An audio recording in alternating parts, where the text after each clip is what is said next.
Hello and welcome to the YYJ Real Estate Podcast, where we discuss everything Victoria real estate. I am Adrian McLaren. I'm joined by Jocelyn Chef and Vincent Bart, and we are realtors on the City Nest team in Greater Victoria. Today we are joined by special guest Matt Gibbs. Hi, Matt. Hey. Matt is a business innovator and seasoned professional in the Canadian real estate and mortgage industry. So, Matt, thanks for joining us today. Thanks for having me. So you flew in from Toronto and Miami for the podcast, or not from the those are different podcast. places. Simultaneously. Well, you know, he was flying. Maybe there's a connection. I'm not sure. I want Matt to kind of fill me in. What was going on? Yeah, I flew in from Toronto.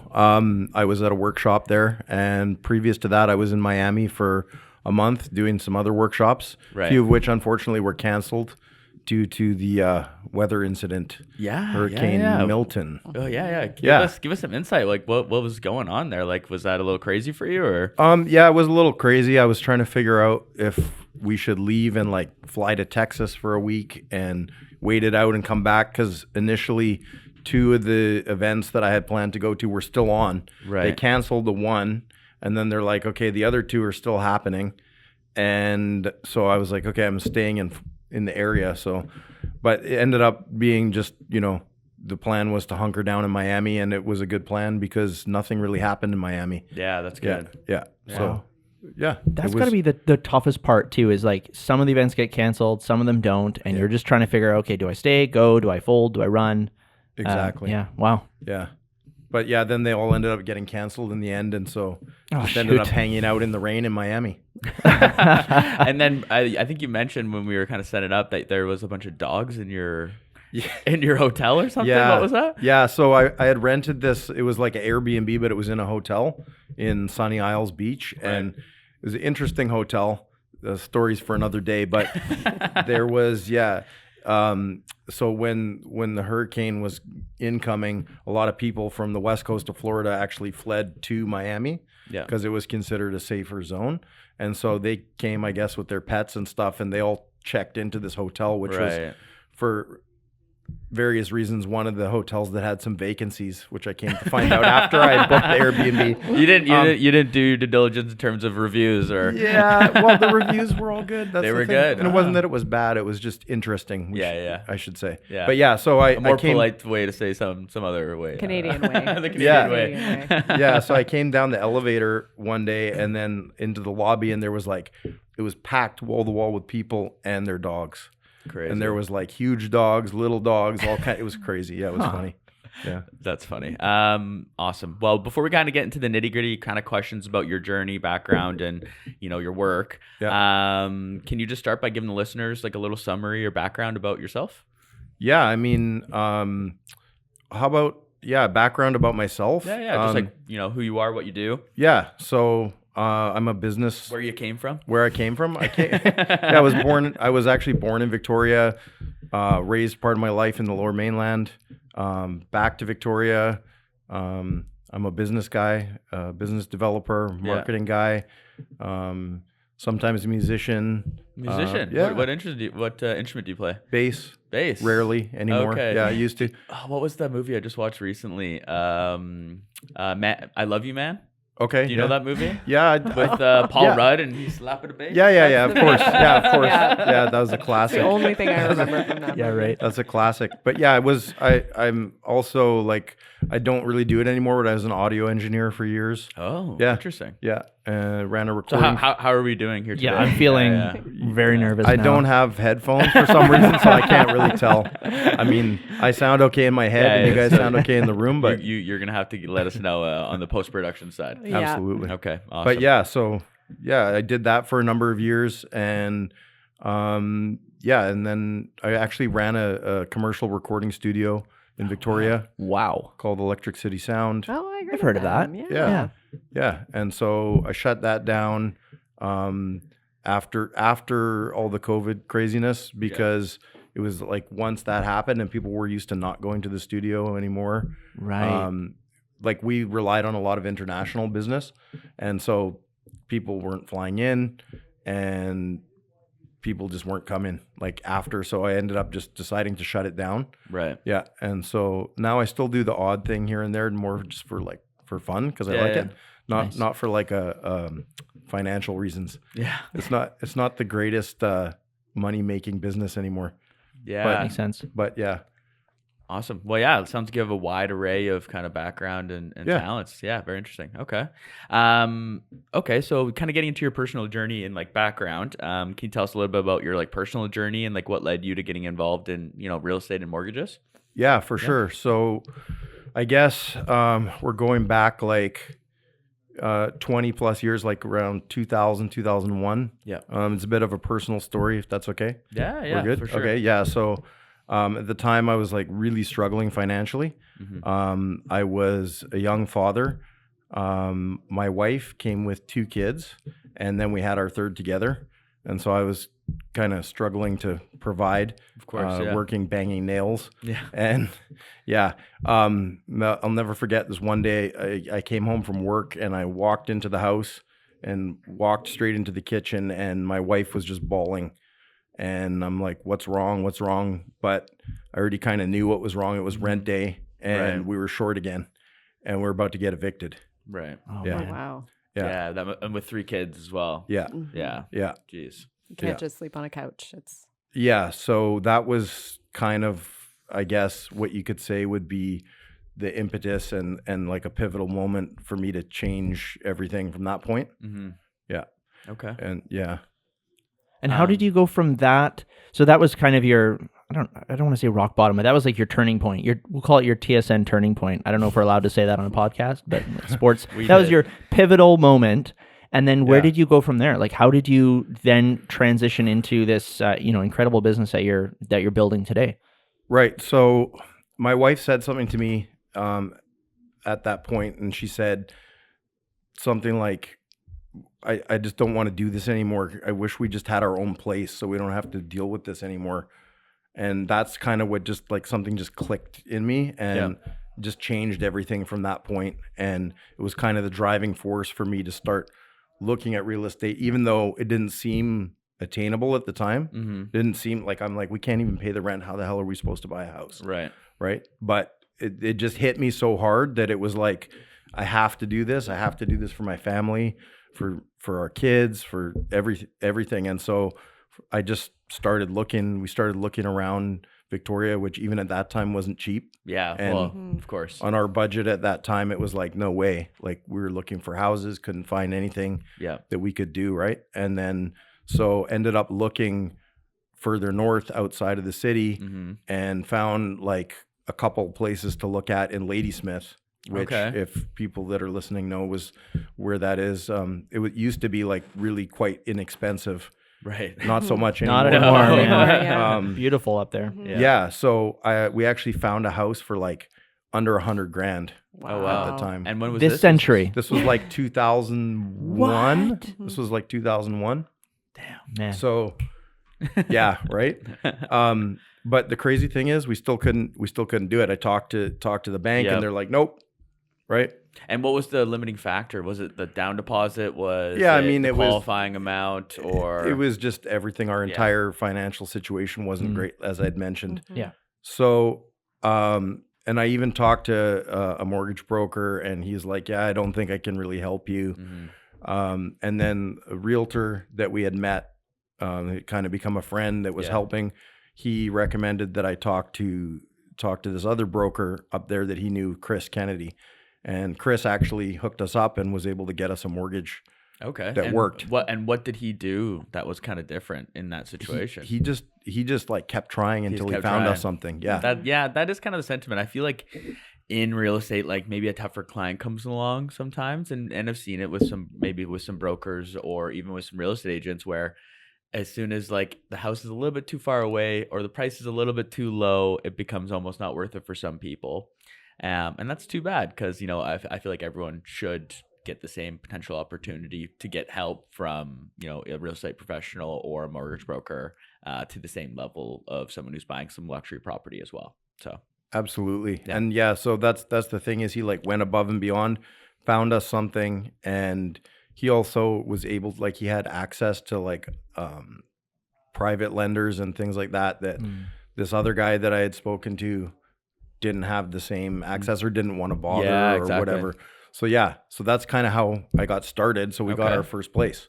Wow. Right. So that to go from almost like not being able to pay rent to getting your first home, that's awesome. That's like a big turnaround. That's crazy. Yeah, and our mortgage was less than the rent we were paying. It was like Oh man. $472, if I remember correctly, a month at That's that time. $472 a month. Yeah, can you imagine? I hate those stories. Sorry, everyone who's listening. Oh my now. god. Yeah. Now, did you have to like relocate work, or were you commuting, or Oh man, I was commuting every day From to Ladysmith? Victoria Yeah. for $10 an hour to bang nails What? in Victoria. Hey, There's the other honestly, side of it. I respect that hustle though. I Man. love that. Yeah. Yeah, I yeah. mean, that must have taken a lot of like mental strength to be able to get through that many no's and still like keep just slogging away and find that place. So I've got a lot of respect for people that are able to, hear no and just keep on going until you get that yes. So Got to do it. yeah. Got to And do it. Yeah.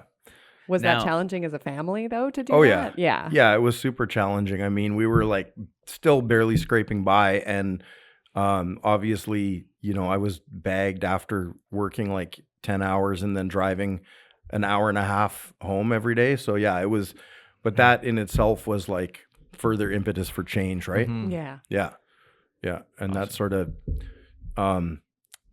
helped propel us, I think, to the next phase, which was like getting into flipping houses. Right. Yeah.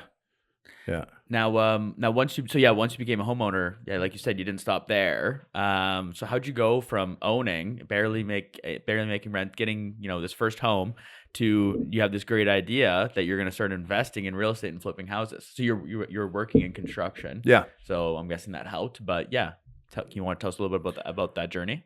Right. So really it was like almost accidental at first. So we had bought this place.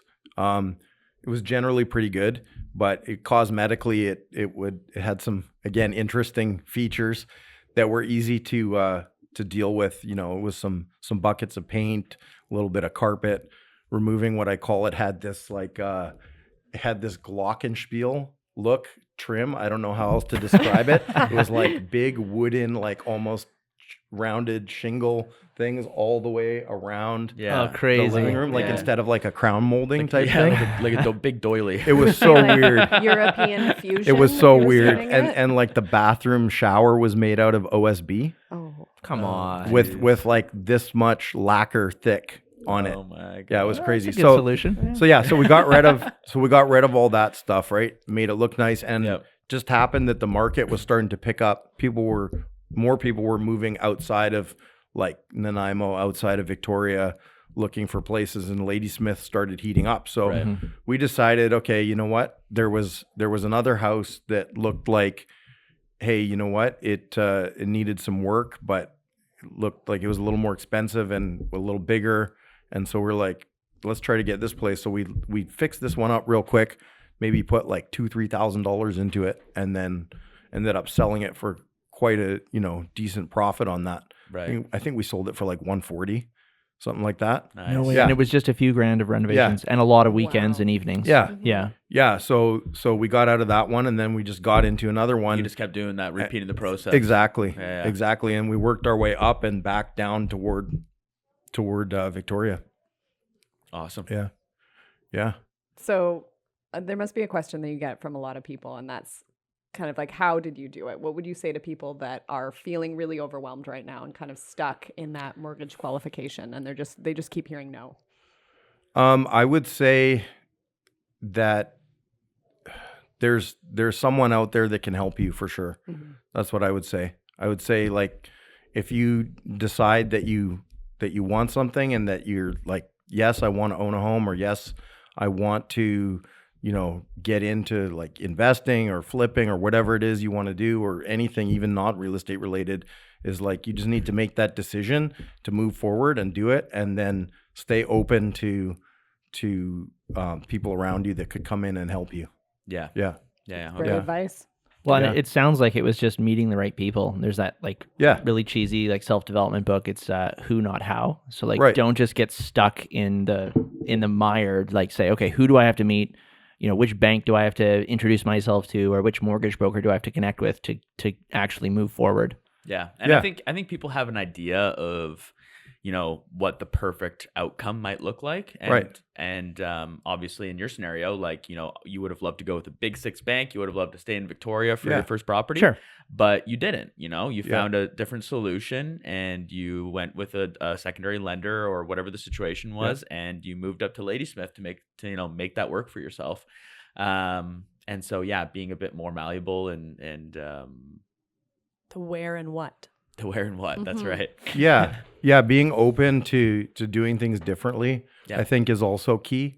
Like you said, just being malleable and willing to do things that other people aren't necessarily willing to do. Yeah. Yeah. And then one thing just leads to another, right? So Chris, the broker that I met, Yeah. that helped me and helped us a number of times. Actually, he got us, loans for all of our properties because we still weren't in an ideal situation. And then by this point, I was no longer working doing construction. Right. I was like looking for other things to do, and I just ended up getting into like online marketing and stuff as we were doing that. Mm-hmm. It was just as a result of, being able to flip some homes and have a little bit of cushion all of a sudden. Yeah. Some more freedom. Right. So that kind of led to that. And then that just became like a vector of advancement for me as well and for our family. Okay. Yeah. Awesome. We kind of switching topics slightly and kind of getting a bit more into your work with mortgages. Yeah.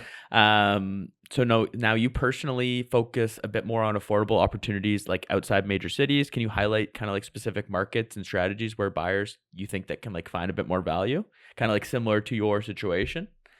Right. So, I mean, there is markets out there. I mean, like I talk to a lot of people in Victoria that they're like, oh, I just can't afford anything. I can't find anything, and they're just not willing to maybe leave the island or leave their family, extended family, or leave their, the job that they're in and take a chance. But there's markets out there. I mean, there's opportunity in Alberta. There's opportunity in other places. Right.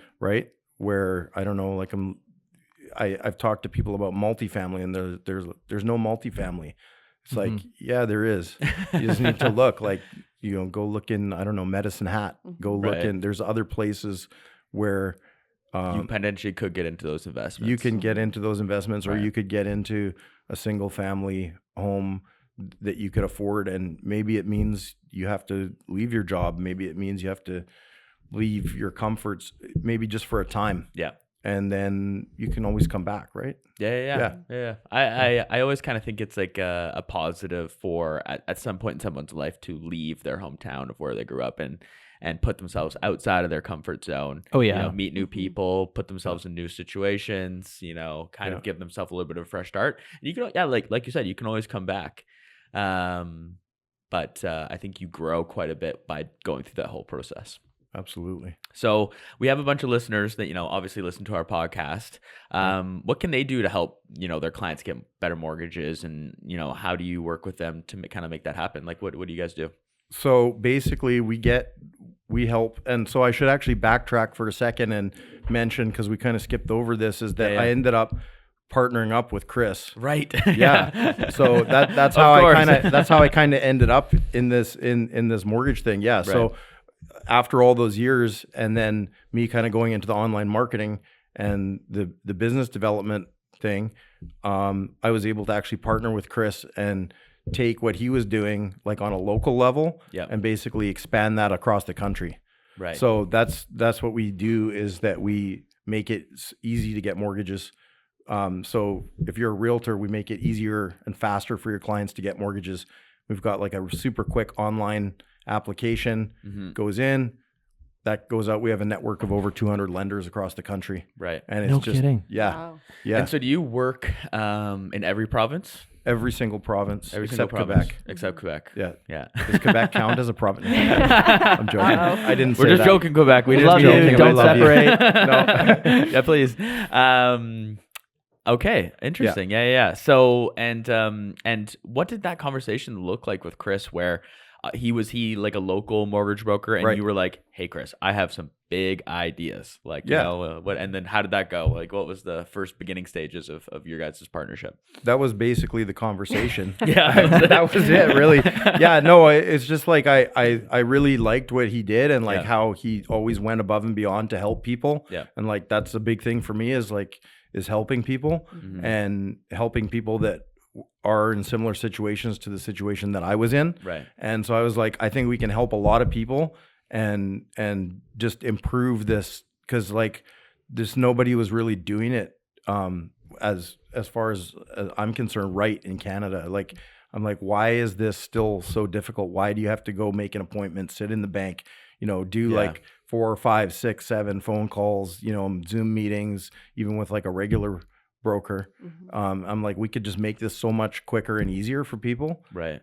Like people are used to doing that, online now, everything, right? It's like, Yeah. why We're a can't we very make this quick as easy as society. ordering something on Amazon? Right. Okay. Yeah. So can you kind of a little bit more in detail talk a little bit about what exactly you guys are doing differently? So it sounds like you have like an online process, Yeah. and you have 200 lenders and you're Canada wide. Yeah. But walk us through exactly kind of like what sets you guys apart a bit more. Like I think you mentioned a little bit more like I was reading that you incorporate AI into Right. your stuff as well, and so yeah. Right. Exactly. So yeah, we've got some processes going on the back end where we can actually like take a file and it gets analyzed, and then lenders are recommended based on that file specifically, Okay. without us having to do all that manually. Right. So it'll be like these 5 lenders, submit to them. Mm-hmm. And then we submit to those lenders and then get those deals back. So it just allows us to do it quicker Right. and find better matches for people. Right. Right. Because there are so many lenders in our network available. Right. We're not going to take a one mortgage broker might be like, just submit to one lender, see Yeah. how it goes, and if they're not happy, then maybe go to the second one, or Right. versus you guys are automatically just banging. Yeah, all like these out. everybody has their preferred lenders, and even we have and it's different for every province and every file, right? Right. Because some people, obviously we're not going to submit somebody with a 580 credit score and $40,000 income to like TD, right? Right. Like, yeah. So, but yeah, it just allows us to have look at more options for people Mm-hmm. and help them find maybe a better deal. Yeah. Yeah. Okay. Yeah, and just the speed at which we're able to deliver service. So can you actually walk us through that process? Let's say I wanted to get a mortgage. Yeah. I'm just getting started. Maybe I'm a first time buyer. I go to your website, fill in an application form, probably a couple pages, and then you guys then take that application, you sort of summarize it all up, throw it through your AI system, and then shop it out to all these different lenders. What's the typical timeline from the time I've hit submit on my application to the time you guys are back in touch saying, hey, we might have a lender that's a good fit for you? Like, what would that timeline or process look like? Right. So on our end, Yeah. we're doing that that's all same day. Like we get back to people immediately. Like if somebody fills out the form on our website and starts an application, we're calling them now. Okay. We make sure that we contact people immediately, walk them through anything that they need help with, and make sure they can get that app filled out. If you could get your app filled out today, within I don't know, say you had all your documents ready, Right. you knew everything that was necessary, and you had it all done in 10, 15 minutes, Yeah. that app is out Okay. shortly thereafter. The only bottleneck comes from the lenders themselves, and Right. unfortunately we have no control over that. Right. Yeah. Right. And typically, how long does it take for you to hear kind of back from a lender? Anywhere from 1 day Yeah. to right now, unfortunately, 3, 4, 5 days sometimes. Really? Yeah, just Interesting. because with the rate drop that just happened, Yeah. or the perceived rate drop hasn't Yeah, really that's actually. right. Yeah, right. Yeah. Yeah. Just because of all that news, it's just Lots of new applications. a lots lot of people new resubmitting. applications, That makes sense. resubmissions, Right. and lenders are backed up. Makes sense. Not all of them, but yeah. But, a lot of like you them. said, you're submitting to multiple, so Yes. hopefully you're going to hear back from a couple at least before Yeah. that 4-day mark. yeah. Okay. So if someone is interested in kind of using your company, the Great Canadian Mortgage Company. Yeah. What should someone do, if they're interested? Should they go to your website? Should they reach out to you? Like what would be the best way for them to learn a bit more about? I mean, the best thing to do is for them to go to the website, go to actually GET dot greatcanadianmortgage.co. Gotcha. Yeah. And then there's probably a big button there that says start process, I'm guessing, something like that. You bet. Exactly. So that's the quickest, because that means like even if they only fill out the first 4 or 5 fields, like name, phone number, email, we're back to them right away. Right. Yeah. And we're going to make sure that they get whatever they need, whatever info they need. Yeah. Like we're just super big on service and just making sure that we make sure they get the help that they need. So yeah. Awesome. That sounds really great. And it's interesting thinking about, at least with our industry, National Association of Realtors in the US, they say the number one complaint that consumers have against realtors is poor follow-up or like poor communication. So the fact that you guys, it's probably similar in the mortgage space. It's probably the number one complaint for most professions. So the fact that you guys get back to them right away, you've got the streamlined process, that sounds like a real competitive advantage. Yeah. Yeah. I mean, and it's super important, right? Because I mean, everybody deserves good service, I think. Like, and it's just something that's taken for granted by a lot of people and gives realtors a bad name, mortgage brokers a bad name, everybody that doesn't do that. So we can all do better. And it sounds like you have really good systems set up in place to make sure that, that's all happening, on time and everything. So that's awesome. Cool. Exactly. So Matt, this is kind of a classic question that people love to ask myself, Vince and Jocelyn. And I'm sure you're asked regularly as well in your line of work. I'm going to ask you to take out your crystal ball and tell me your predictions for the real estate market, rates, all of that for the rest of 2024 and 2025. Like, what do you kind of see happening? Obviously, it's very uncertain times. Rate drops are happening. Are we going into a recession? Question mark. I don't know. Do you have any kind of insights into your thoughts on what's going to happen in the next year or so? In the next year or so? Yeah. Well, I don't know. I think you're going to see further rate cuts. Yeah. But what does that look like? Right. Because here's the thing, like as far as rates go, like as I'm sure you've seen, like the 5-year fix haven't moved. Right. Yeah. Why not? Or maybe they went up slightly. Yep. So what's going on, right? Because people, so that's the banks looking at the risk in the economy. Yep. Right. It's not just what the key rate is cut. It doesn't necessarily matter. Yeah. So I mean, there's risks out there, but I don't know. I think we're resilient, and I think that the economy is resilient, and I think long term, over time, I think things are good. I don't think it's a reason not to get into real estate or not to invest. And I'm not just saying that because I'm in the industry. I mean, for myself too. Like I'm looking at properties still in Canada. Yeah. I'm looking to close on something actually in the next 30 days. So interesting. Is this a personal, or are you doing some more flipping? Just personal, just some rental properties stuff. So like obviously, I'm optimistic. I think that if anything, if things get a little, weird, that just means opportunity, right? And I think there's already opportunities now that have presented themselves due to. Oh, I totally agree. Right? Yeah, I think of like condos, for example, like there's some fantastic deals to be had. Yeah. It's that fear greed thing. And when everyone else is a little fearful, this 50 BIP drop that we saw, like that, I think has some people worried. Like you said, some of the banks are a little worried about what the future holds for the economy. Right. Whenever there's that fear, that's the time to, I think, get a deal. Yep. Exactly. You have to act against what everyone else is doing. Exactly. Which is hard. It's tough. Yeah. But Totally. But so awesome. There's some good deals out there. Yeah. bargain basement. Yeah, that's right. Matt, so as we wrap up, is there anything else that you'd like to share with the listeners who might be going through like something similar to what you experienced in your past, or any other kind of tidbits of advice? Yeah. I mean, I would just say, just stay strong and put one foot in front of the other. Yeah. And just keep going, and just know that there are people out there that can help you. And not to just give up if somebody tells you no, once, just keep trying, keep looking, look and for just other keep going opportunities. and look for other opportunities. Yeah. Awesome. Yeah. Now we have a slight number of that's not how you speak English.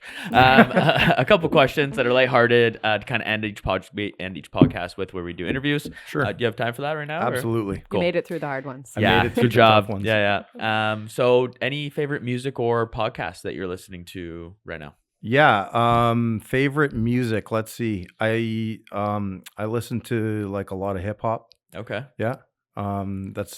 That's kind of my favorite. I mean, I listen to everything. Yeah. But my favorite music is always probably going to be the music of my youth. So Yeah. I mean, I listen to a lot of 90s hip hop. Cool. Yeah. And then any podcasts that you're listening to right now? Podcasts? Yeah. I mean, I love Dropping Bombs with Bradley. Okay. That's probably my favorite. I'm or not one of my familiar with the podcast. What do they kind of cover on that? everything, a lot of business and mindset and things like that. But it's just, I like Brad's a good host, and he's entertaining, and he asks great questions, and usually has really entertaining guests, and also informative and educational, but it's fun. Right. Yeah. Okay. So that's probably my favorite I'll have to now. check that out. Yeah. Are there any tools or apps that you use on a consistent basis that you could not live without? Chat GPT. Yeah. No kidding. 40. Yeah. No kidding. It's funny how quickly it became like a necessity, right? Absolute Yeah. necessity. But the thing is I feel like it became a necessity because we've all started to do a bit more. You know, like, What do you mean by that? Well, like, for example, maybe I wasn't writing blog articles before, but guess what? Now I am. Right. And I wouldn't be doing that without ChatGPT. Sure. You Yeah. know what I mean? So Yeah. I've taken on a bit more of a workload due to ChatGPT, but I can handle that workload due to this service. Yeah, we're not outsourcing quite as much. Yeah. Exactly. So what do you do? What do you use it for? Just kinda Everything. everything. Yeah. Absolutely everything. Yeah. Like, Meal planning? It's crazy. Yeah. Like, even just like Email this Adrian guy back about this podcast. That's right. I still write my emails by hand, but no, like I use it for everything, just for like even like sounding boards for ideas. Or Oh, like, yeah. you know, just it's just such a productivity, and that's the way I see it. It's Right. like, for me, it's just increased productivity so much, Yeah. and allowed, like you said, it just allows me to do so much more, and just like provide better service for people, really, because it frees up time and resources that otherwise would be, you know, tied up. So Awesome. yeah. What is a purchase under $1,000 that you have made in the last year or so that has changed your life? Can you think of anything? Yeah, absolutely. A book called Sell or Be Sold by Grant Cardone. Okay. I've heard of Familiar with that. Grant Cardone? Yeah, I know Grant. Yeah. Yeah. So that book, absolutely amazing. Great book. Yeah. Recommend Okay. everybody read it, especially in your profession. Yeah. Yeah. Okay. 100%. I have homework to do. I got a new podcast to listen to. I'm taking notes, Adrian. Don't Okay. worry. Thanks, Vince. Yeah. It's a good thing you got ChatGPT to do everything else. ChatGPT, read this book for me.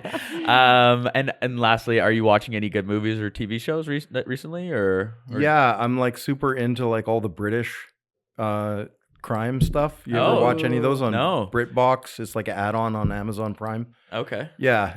So there's like tons and tons of these like British police dramas. Oh, really? One I'm watching right now is called The Tower.